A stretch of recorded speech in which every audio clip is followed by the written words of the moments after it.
What's up, guys? Joe here with DaVinci Trades. We're back with another no fluff, straight to the point update on Luna. I'll share this information with you and explain why it's important. So hit that subscribe button so you don't miss the latest updates on this situation. The Luna Foundation group tweeted a thread outlining exactly what happened to their assets that they had in reserves before, during, and after the sell-off of UST and Luna.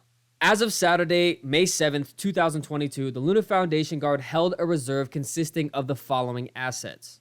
Now, as you can see, there is a substantial amount of money here. Beginning on May 8th, when the price of UST began to drop substantially below $1, the Foundation began converting its reserves to UST.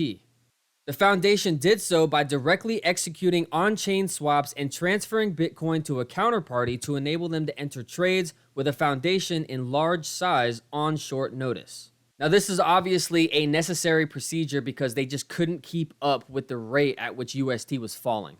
LFG directly sold 26 million USDT, 23 million USDC for an aggregate 50 million UST.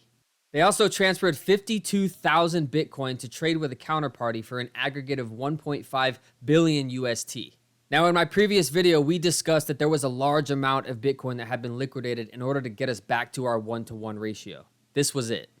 On May 10th, when UST had fallen to 75 cents, pursuant to a master services agreement dated January 10th, 2022, through which TFL managed and executed all finance, administrative, and operational functions and support as requested.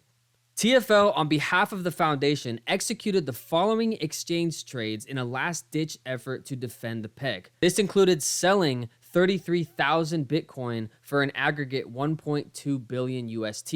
So again, this transfer and liquidation of Bitcoin was done solely in order to get us back to our peg. On May 12th, LFG swapped 883 million UST to 221 million Luna and staked this across a range of validators to protect against a possible governance attack, a 51% attack, as the amount of Luna continued to increase. All transactions described above have now been completed.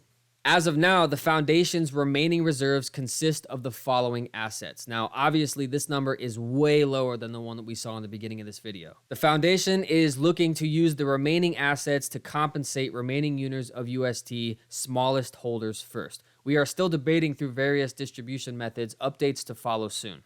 Keep in mind, guys, this happened within a 4-day period from the 8th to the 12th, and right now it's the 16th, and they're just tweeting this. That probably means that they're super focused on trying to get UST back to its peg. They're burning Luna. They're trying to figure out the situation. They're not extremely worried about putting all the pieces together to kind of explain it to us because, let's be honest, we already have the data in line on the blockchain to kind of look at all this stuff. I mean, they're just posting this now, and I posted a video a couple days ago pretty much outlining the fact that we knew that somebody had liquidated an extreme amount of UST, brought the market down, and then somebody else from the Luna Foundation had liquidated an extreme amount of Bitcoin to try to repeg us. So they're a little late getting us this information, but it's not something that we can't figure out on our own.